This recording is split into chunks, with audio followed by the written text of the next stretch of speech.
बीजीय परिमेय फलन क्या होते हैं देखिएगा बच्चों। हमारे पास में दो फंक्शंस हैं, एक है हमारे पास में px और दूसरा है qx। ये दोनों ही फलन x के बहुपद हैं, पॉलिनोमियल है।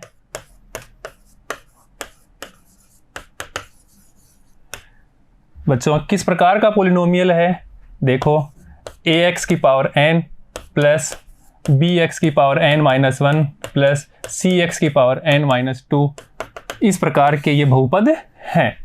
अब बच्चों ये परिमेय फलन है, देखो कैसे, अगर px और qx रूप में हो तो हमारा ये परिमेय फलन कहलाएगा, परिमेय बीजीय फलन।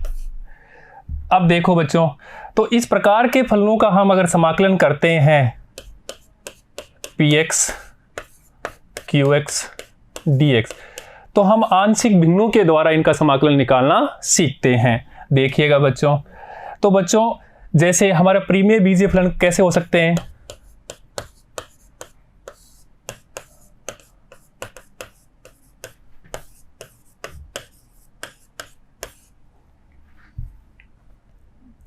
जो कि px और qx रूप में है, और px qx पॉलिनोमियल है, अर्थात x + 1 x² + 2x + 3 या x की घात 3 अपॉन x² +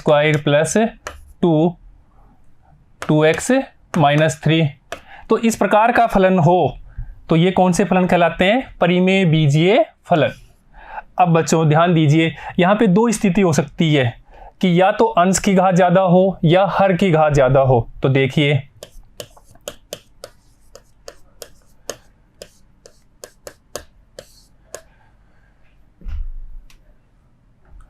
ये हमारा फलन है px qx, तो px यहाँ पे अंश है और qx हर होता है, न्यूमिनेटर डिनोमिनेटर। देखिएगा बच्चों, जब अंश की घात ज्यादा हो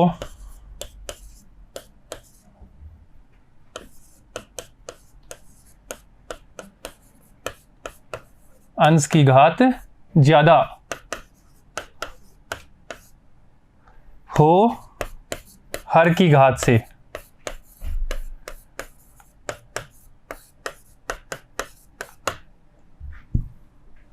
अर्थात पावर ऑफ px ज्यादा हो power of qx, power of qx। ठीक है बच्चों, यहां पे अंश की घात ज्यादा हो हर की घात से।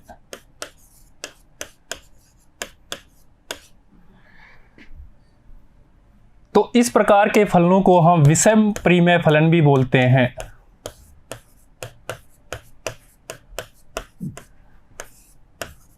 Improper functions. ठीक है बच्चों, तो इस प्रकार के फलन हो तब हम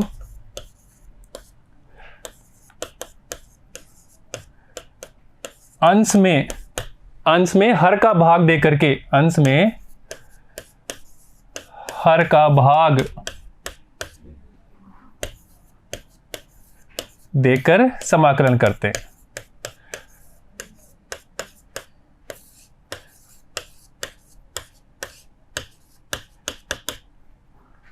ठीक है बच्चों, यानी कि हमारे पास में हर अंश के अंदर पावर हो x3, इस प्रकार के कोई फलन हो, और हमारे पास में हर में x-1 या x + 2, इस प्रकार के ये हर की घात कम होगी अंश की घात से, तब हम क्या करेंगे, इसका भाग देंगे, इसका इसमें भाग देंगे, तो ये फिर परिवर्तन हो जाएगा वास्तविक भिन्नों में।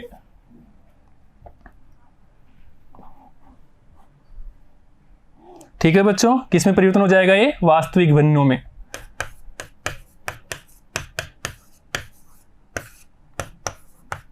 और फिर वास्तविक भिन्नों में परिवर्तन करके हम उनका समाकलन कर लेते हैं। देखिएगा दूसरी स्थिति होगी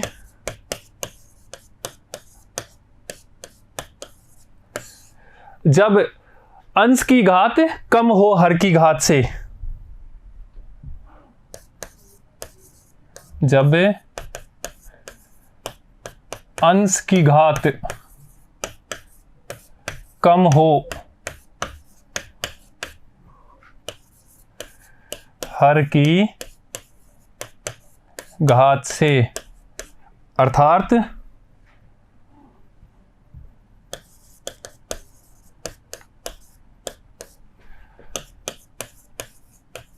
पावर ऑफ px की घात कम हो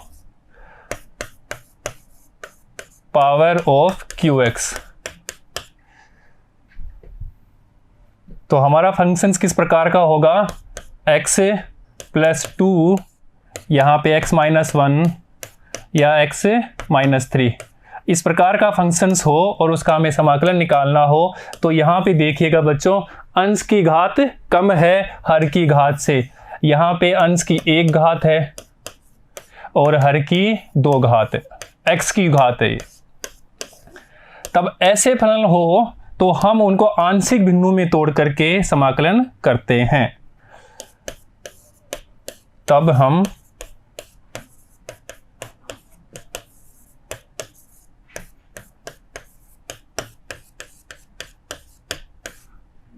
आंशिक भिन्नों में बदलकर समाकलन करते हैं।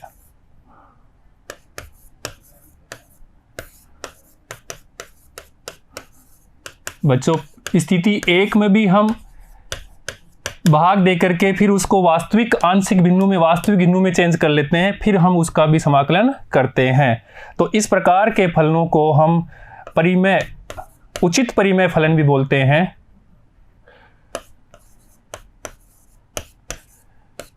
प्रॉपर फंक्शन, उचित परिमेय फलन, या इनको बोलते हैं वास्तविक भिन्न। और इन वास्तविक भिन्नों को फिर आंशिक भिन्नों में बदल करके हम समाकलन कर लेते हैं।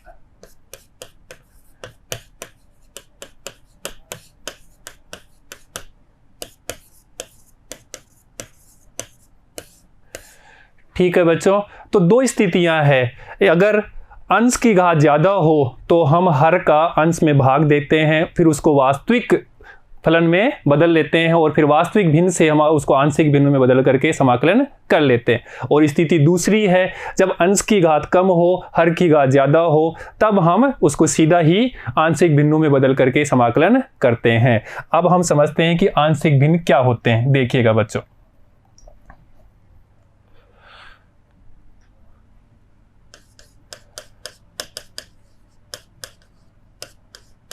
पार्शियल फ्रैक्शन,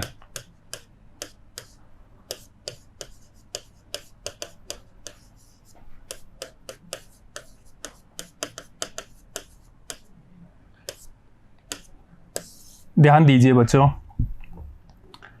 समझने की कोशिश करिएगा। यहाँ पे हमारे पास में एक इस प्रकार का फंक्शन हो 1/x + 1 + 2/x + 2। ठीक है बच्चों, तो हम इसको सोल्व करते हैं एलसीएम लेकर के। तो एलसीएम ले लिया हमने x + 1 और x + 2। ठीक है बच्चों, तो यहाँ तो आ गया x + 2 और यहाँ 2 के साथ मल्टीप्लाई हो जाएगा तो 2x + 2। ठीक है बच्चों, अब ध्यान दीजिए, तो हम सोल्व करते हैं तो 3x हो जाएगा, 2x + x 3x, 3x + 4/x + 1 और x + 2। तो बच्चों अब देखिए यहाँ पे ये कौन सा परिमेय फलन हो गया, वास्तविक। अंश की घात कम है और हर की घात ज़्यादा है, अर्थात अंश में x की घात 1 है और हर में x की 2 घात है। तो ये परिमेय, उचित परिमेय फलन है, पहली बात, या वास्तविक भिन्न है, उचित परिमेय फलन।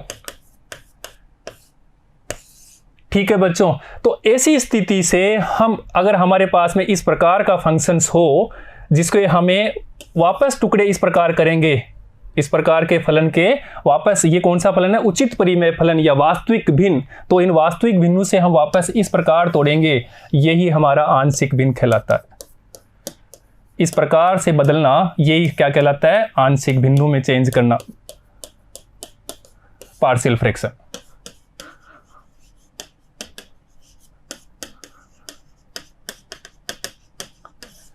ठीक है बच्चों, तो यहां ध्यान दीजिए, हमारे पास में हर में गुणनखंड के रूप में द्विघात है। तो अगर हमारे पास में हर में गुणनखंड नहीं है तो हम पहले उसका गुणनखंड करेंगे, फिर गुणनखंड करने के बाद में जितने x की घात होंगे उतने हम यहाँ उसके वास्तविक संख्या मानेंगे। तो इसको कैसे तोड़ते हैं देखिएगा बच्चों। तो इसको लिखेंगे अपन आंशिक भिन्नों में a upon x plus 1 plus b upon x plus 2, और यही हमारा आंशिक भिन्न कहलाता है। और इसके बाद में a और b के मान निकाल लेते हैं। जैसे a और b के मान यहाँ पे 1 और 2 है, तो ये a और b के मान जब निकाल लेंगे फिर तो ये सिंपल मानक सूत्र में प्राप्त हो जाएगा। कैसे, देखो ये 1 अपॉन x प्लस 1 प्लस यहाँ पे था 2 अपॉन x प्लस 2, और हमने इनका समाकलन किया, dx लगाया। तो अभी तो ये सिंपल है, log x plus 1 plus log mode x plus 2, और ये था। तो ऐसे फिर हम उनका समाकलन निकाल लेते हैं बच्चों। ठीक है बच्चों, अब ध्यान दीजिए कि इनका आंशिक रूप कैसे होंगे, आंशिक भिन्नों का रूप कैसा होगा, ध्यान दीजिए। अभी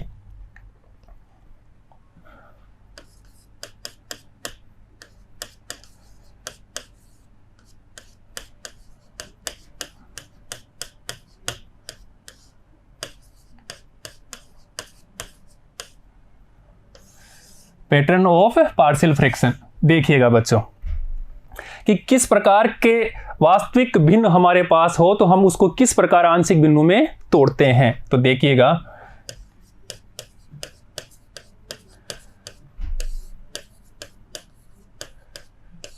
परिमेय फलन का रूप, तो उसमें आंशिक भिन्नों का रूप कैसे बदलते हैं वो देखिएगा।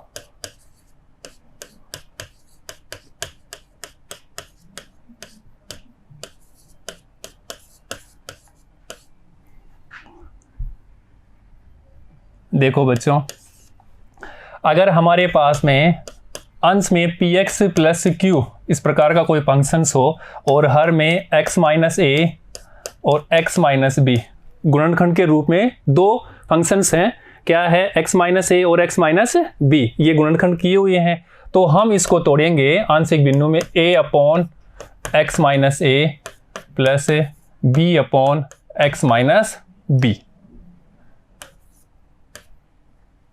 तो ध्यान दो, ये हर में x की कितनी घात है, 2 घात है।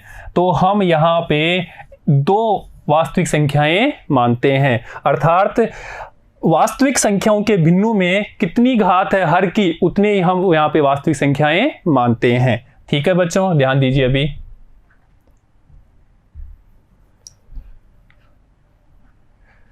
दूसरा रूप देखिए,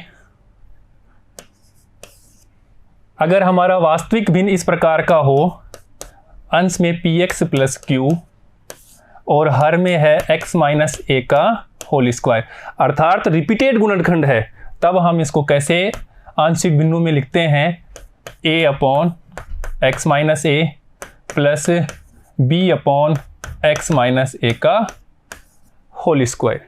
ठीक है बच्चों, आगे देखिए। तीसरा रूप देखिए कि हमारे पास में परिमेय फलन किस प्रकार का हो, px square plus qx plus r, अर्थात अंश में हमारे पास में द्विघात है, तो हर में क्या होगा, 2 घात से ज्यादा होगा, तभी तो ये वास्तविक फलन होगा, क्या होगा, वास्तविक भिन्न होगा, उचित परिमेय फलन होगा। तो ये हमारे पास में हर में x minus a, x minus b और x माइनस c इस प्रकार के गुणनखंड है, रिपीटेड नहीं है, तो हम इसको तोड़ते हैं। देखिएगा बच्चों,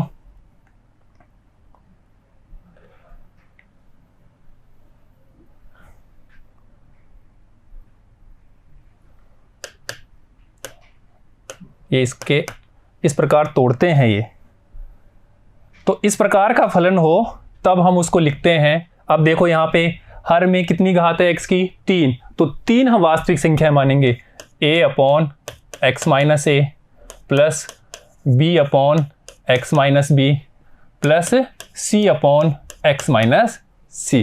ठीक है बच्चों, आगे देखिए।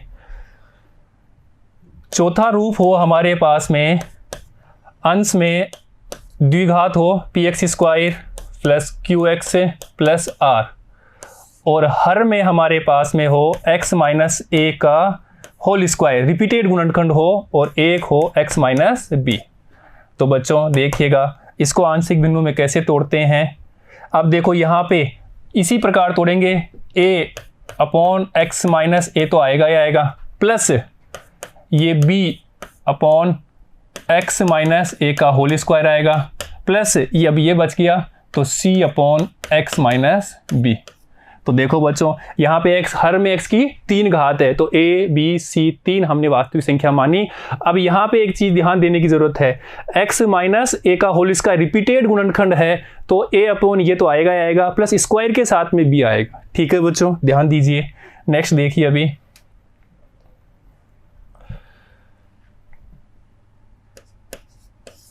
अगला रूप हो px square plus qx plus r, अंश में हमारे पास में द्विघात है और हर में इस बार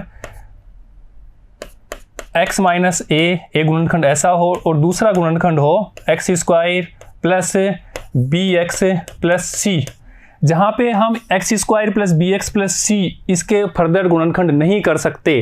तब देखिएगा बच्चों, तब ये तो आएगा ही आएगा, तो a upon x minus A plus यहाँ पे देखो यहाँ पे क्या है x square plus bx plus c। अब देखो अंश में द्विघात है तो ऊपर हमेशा लीनियर आएगा, एक घात का आएगा, अर्थात bx प्लस c रूप में मानते हैं। ठीक है बच्चों, एक और देखिए, वैसे हमारे यहाँ तक ही है पर एक रूप और देखिएगा, अगर कभी आ जाए इस प्रकार का px square plus qx plus r upon x minus A, और अब की बार इसका स्क्वायर आ जाए x square plus bx plus c इसका स्क्वायर। ठीक है बच्चों, तो हम देखिए कैसे तोड़ते हैं इसको। ये तो आएगा ही आएगा a upon x minus A, a upon x minus A. अब ध्यान दो यहाँ पे x square plus bx plus c क्या है, द्विघात है, तो ऊपर लीनियर आएगा तो हम लिखेंगे bx प्लस c। अब देखो जैसे हम यहाँ पे करते थे तो एक बार आएगा तो स्क्वायर होगा तो भी आएगा, तो यहाँ पे भी सेम ही होगा। देखिएगा अभी प्लस अब की बार लेंगे x square plus bx plus c का होल स्क्वायर, तो ये भी लीनियर है, क्वाड्रेटिक है तो लीनियर आएगा, तो यहाँ पे हो जाएगा dx प्लस e। तो बच्चों इस प्रकार के हमारे पास में परिमेय फलन हो तो हम उसको इस प्रकार आंशिक बिंदुओं में तोड़ करके उनका समाकलन कर लेते हैं। ठीक है बच्चों,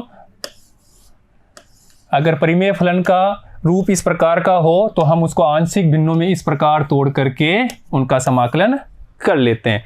अब यहाँ पे एक चीज़ ध्यान रखने वाली बात है कि x माइनस ए एक्स माइनस बी यहाँ पे रिपीटेड गुणनखंड नहीं है और x की 2 घात है, अर्थात हम a और b 2 लेते हैं। अगर घात 3 होती है तो हम a b c 3 वास्तविक संख्या लेते हैं।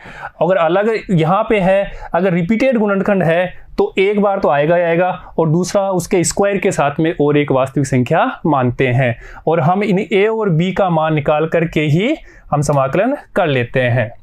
ठीक है बच्चों, तो हमें इस रूप से इस रूप में तोड़ना हमें अगर आता है तो हमारा समाकलन के क्वेश्चन, आंशिक बिंदुओं के क्वेश्चन इजीली हो जाएंगे। देखिएगा आगे, अब वही रूप है, इनको आप नोट कर लीजिएगा। ठीक है बच्चों, और इनको याद रखिएगा। ठीक है बच्चों, ये देखिए इसके गुणनखंड नहीं हो सकते फर्दर। ठीक है बच्चों, नोट करिएगा। अब देखते हैं इसको एक उदाहरण के द्वारा समझते हैं।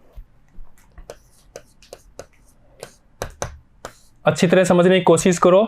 अगर एक बार ये समझ में आ गया तो एक्सरसाइज के सारे क्वेश्चन हमें इजीली समझ में आ जाएंगे, कहीं कोई गलती नहीं होगी। ठीक है बच्चों, देखिएगा।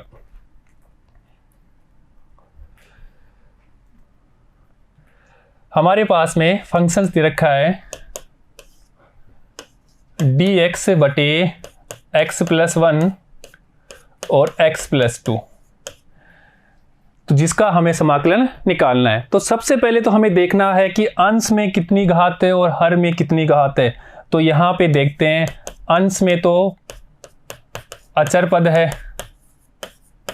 और हर में हमारे पास में x की 2 घात है।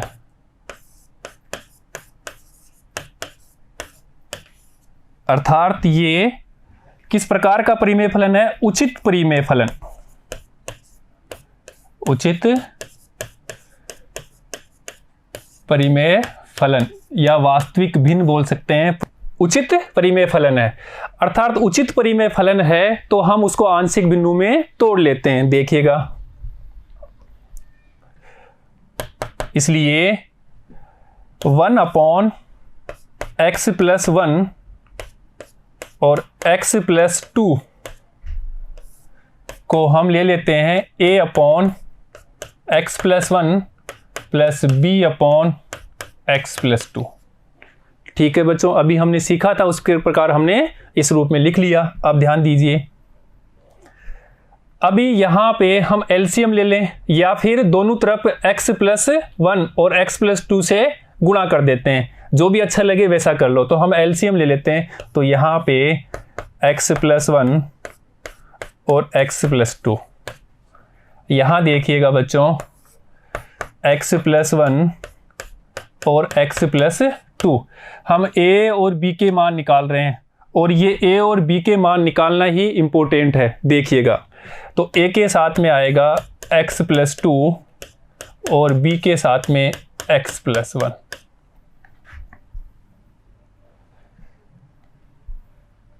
ये बच्चों हम इसको मान लेते हैं कि इस प्रकार समाकल्य को हम इस प्रकार तोड़ते हैं आंशिक बिंदु में। ये हमारा परिमेय फलन है, किस प्रकार का? उचित परिमेय फलन है, जिसको हमने आंशिक बिंदु में इस प्रकार तोड़ा। अब यहां से a और b के मान निकालते हैं। देखिएगा,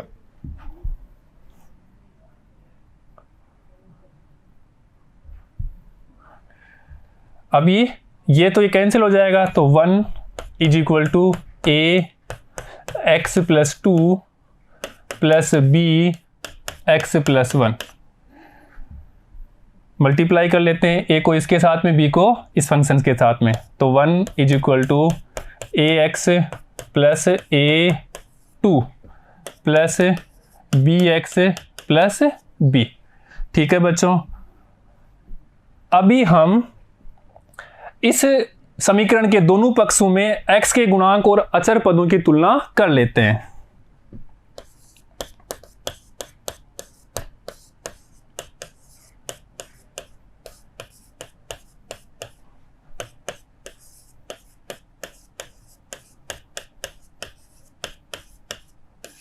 x के गुणांकों व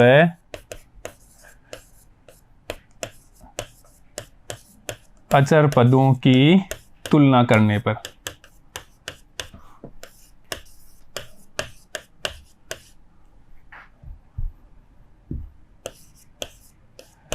तो पहले हम x के गुणांक की तुलना करते हैं। तो पहले हम x के गुणांक की तुलना करते हैं।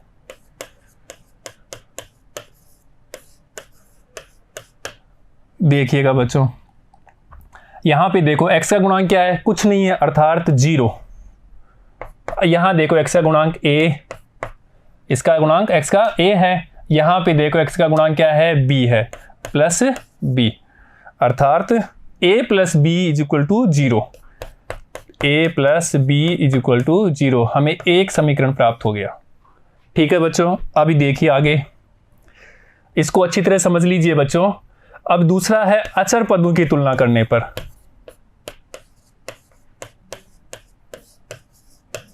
अचर पदों की तुलना करने पर तो देखिएगा, यहां पे अचर पद क्या है? 1, और यहां पे अचर पद क्या है? a, 2 और b। तो 1 is equal to 2a plus b, अर्थात इसको लिख सकते हैं 2a plus b is equal to 1। ये समीकरण 2 प्राप्त हो गया। अब समीकरण 1 और 2 से a और b के मान निकालते हैं। देखिएगा, तो क्या करते हैं, समीकरण 1 को दोनों पक्षों में 2 से गुणा करके समीकरण 2 से घटाने पर, तो देखो समीकरण 1 को 2 से गुणा करके समीकरण 2 में से घटाने पर, ऐसा क्यों करते हैं, ताकि a हमारा बराबर हो जाए और b की वैल्यू निकल जाए घटाने पर। देखिएगा बच्चों, इसलिए पहले b लिख लेते हैं, तो 2a plus b equal to 1 है। अब समीकरण 1 को 2 से गुणा करते हैं, तो ये 2a प्लस 2b दोनों पक्षों में, तो यहाँ से करें तो 0 रहेगा दूसरे। अब इसको घटा देते हैं, ये माइनस ये माइनस ये माइनस, तो बच्चों ये तो कैंसिल हो गया। यहाँ देखिए माइनस b इक्वल टू 1, तो b का मान क्या प्राप्त हो गया बच्चों, b बराबर -1, तो b की वैल्यू हमने प्राप्त कर ली। अब इसकी सहायता से a का मान निकाल सकते हैं। देखिए b बराबर -1 समीकरण 1 में रखने पर,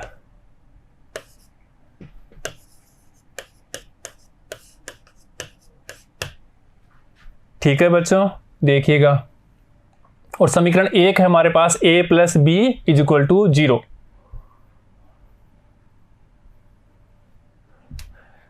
तो समीकरण 1 है a plus b is equal to 0, तो b बराबर -1 रख देते हैं, तो a -1 इक्वल टू 0, तो यहाँ से a का मान भी 1 प्राप्त हो गया।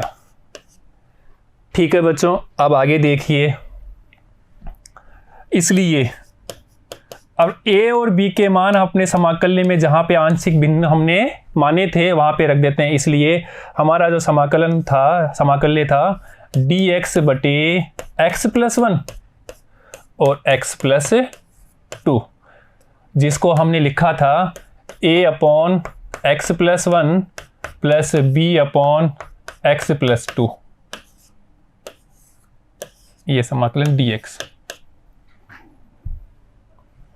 ध्यान दीजिए, अभी a का मान यहाँ रख देते हैं 1, तो 1 अपॉन x प्लस 1 और b का मान रख दिया यहाँ पे -1 x प्लस 2 dx। ठीक है बच्चों, आगे देखिए, अलग अलग लिख के समाकलन कर देते हैं। तो यहाँ तो dx बटे x प्लस 1 और यहाँ माइनस हो जाएगा, और dx बटे x प्लस 2। अब तो हम इजीली इनका समाकलन कर सकते हैं, हम जानते हैं, तो ये हो जाएगा log mode x plus 1 minus log mode x plus 2, और ये कांस्टेंट, जिसको हम फर्दर लिख सकते हैं log मोड x प्लस 1 और x प्लस 2 अपॉन में, और ये कांस्टेंट। यही आंसर है बच्चों। ठीक है बच्चों, और ध्यान दीजिए, b a और b के मान निकालने के वैकल्पिक माध्यम और देखिए क्या क्या है। यहां से देखिए बच्चों,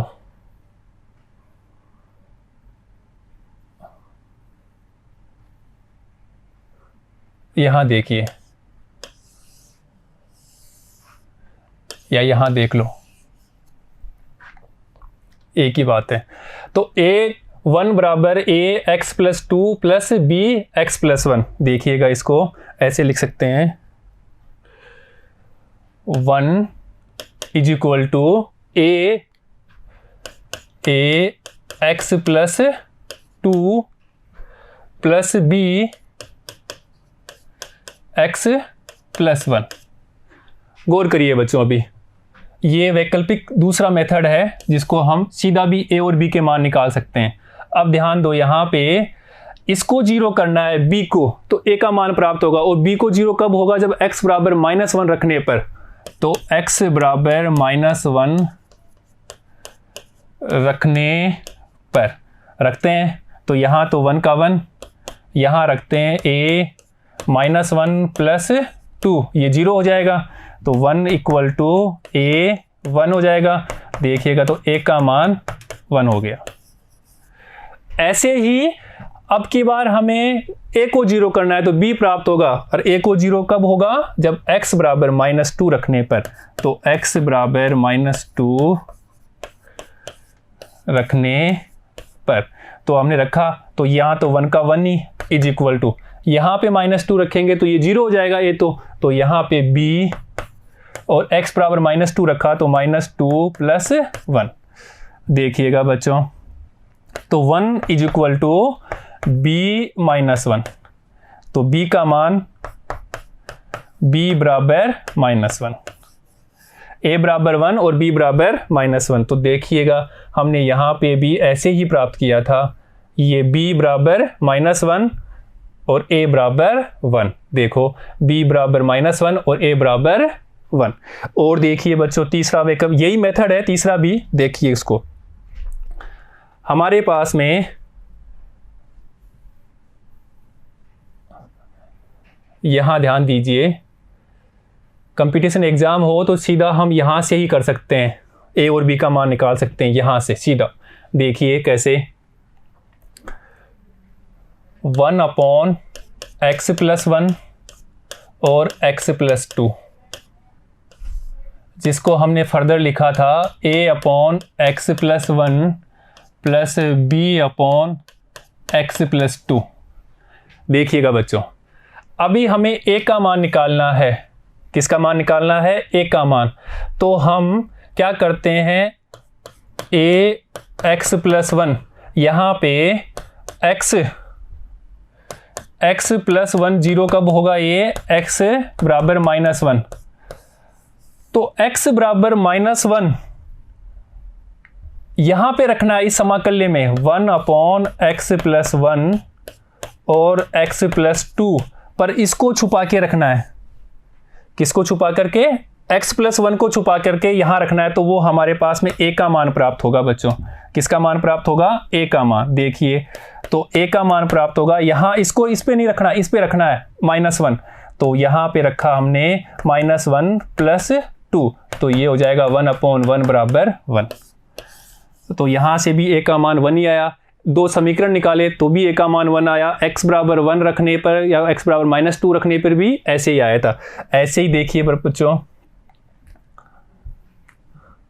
इसी प्रकार b का मान निकालना हो, किसका मान निकालना हो? b का मान। तो देखिए क्या करेंगे अपन, ये 0 कब होगा? x बराबर -2 रखने पर। तो देखो, और x बराबर -2 यहां रखना है इसको छुपा करके। तो देखिएगा हमारा समाकल्य था 1/x+1 और x+2, जिसको हमने लिखा था a/x+1 प्लस b/x+2। अब की बार हमें इसका मान लेना है, तो ये 0 कब होगा? x बराबर -2, तो x बराबर -2 b का मान निकलेगा अब की बार। तो यहाँ छुपा करके यहाँ रखना है, तो 1/x+1 में -2 रखना है, तो 1/-2 + 1 अर्थात 1/-1 इज इक्वल टू -1। तो b का मान -1 प्राप्त हो गया, a का मान 1 प्राप्त हो गया। ठीक है बच्चों, तो 3 मेथड बताए हमने a और b के मान निकालने के लिए। ये वाला मेथड हम कंपटीशन एग्जाम में हो, जहां ऑब्जेक्टिव टाइप क्वेश्चन हो, तो सीधा ही हम डायरेक्ट इसको निकाल सकते हैं। ठीक है बच्चों, तो हमने इस प्रकार a और b के मान निकालने सीख लिए हैं। तो a और b के मान निकालने के हमने 3 तरीके देखे, जिनके माध्यम से हम a और b के मान निकाल लेते हैं। जब हमारे पास में a और b या c हो, 3 चर हो, तो हम इनके मान निकाल लेते हैं। तो फिर हम अपने समाकल्य में, जहाँ पे हमने इसको आंशिक बिंदु में तोड़ा था, जैसे यहाँ पे तोड़ा था a/x+1 b/x+2। तो हम वहाँ पे a की जगह 1, b की जगह -1 रख करके समाकलन करते हैं, तो इस रूप में हमारे पास में समाकल्य प्राप्त होता है। और ये रूप हम जानते हैं, ये मानक सूत्रों में है, और उन मानक सूत्रों की मदद से हम इनका समाकलन कर लेते हैं। ठीक है बच्चों, तो बच्चों आज के इस सेशन में हमने आंशिक भिन्नों के द्वारा समाकलन निकालने के बारे में अध्ययन किया है। बच्चों नेक्स्ट सेशन में कुछ उदाहरण लेकर के उनके द्वारा हम आंशिक भिन्नों को निकालना सीखेंगे। धन्यवाद बच्चों।